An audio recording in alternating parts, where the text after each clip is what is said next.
నీ తమ్ముడినయ్యా అని అన్నాడు. నేను చేసిన అనేక పాపాలకి గాను నేను ప్రేతని అయ్యాను. ఈ దుర్గతి నుంచి నన్ను కాపాడేది ఎవ్వరూ లేరయ్యా నువ్వు తప్ప అని అన్నాడు దుందుకారి గోకర్ణుడితో. నిన్ను ప్రార్థిస్తున్నాను, ఈ దుర్గతి నుంచి నన్ను కాపాడవయ్యా అని బతిమలాడుకున్నాడు దుందుకారి. అప్పుడు గోకర్ణుడు ఇలా అంటున్నాడు దుందుకారితో, అదేంటి, నువ్వు చనిపోయావని నీ కోసం గయలో శార్దం కూడా పెట్టానే, పిండ ప్రదానం కూడా చేశానే, మరి ఆ గయలో పిండ ప్రదానం చేస్తే మోక్షం వస్తుంది అంటారు కదా, నీకు ఈ శరీరం నుంచి విముక్తుడివి అయిపోవాలి కదా, ఇంకా అవ్వలేదా అని అన్నాడు. దానికి దుందుకారి ఇలా అంటున్నాడు, అయ్యో గయా కాదు, ఇంకెక్కడెక్కడ పెట్టినా నాకు మోక్షం రానటువంటి మహాపాపిని నేను అని అన్నాడు దుందుకారి.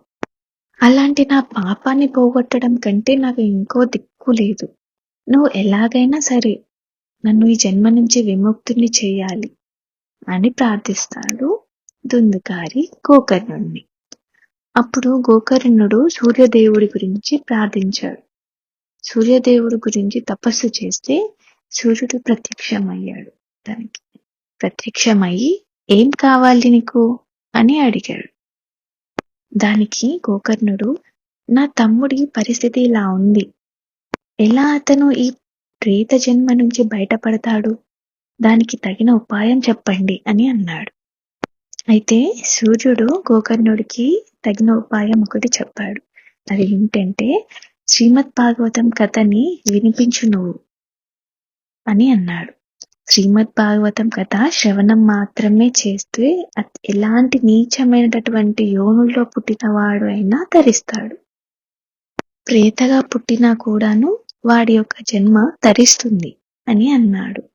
కనుక నువ్వు శ్రీమద్ భాగవతం వినిపించవయ్యా అతని యొక్క తరింపు కోసం అని అన్నాడు సూర్య భగవానుడు. వెంటనే గోకర్ణుడు దుందుకారికి శ్రీమద్ భాగవతం వినిపించడం కోసం ఏర్పాట్లు అన్నీ చేశాడు. చాలా ఘనంగా చేశాడు. తెలిసిన అందరికీ వార్తను వినిపించాడు. అందరూ వచ్చి శ్రవణం చేయడానికి సిద్ధపడ్డారు. అయితే అక్కడే ఒక వెదురు బొంగు ఏర్పాటు చేశాడు గోకర్ణుడు. అది ఎందుకు అంటే, అయితే ఈ వెదురు బొంగుకి కొన్ని రంధ్రాలు ఉన్నాయంట. ఈ ప్రేత ఆ రంధ్రాల్లోకి వెళ్ళి చేరింది. ఎందుకు అంటే అది అతనికి ఆసనం లాగా అన్నమాట. ఆ ఆసనంలో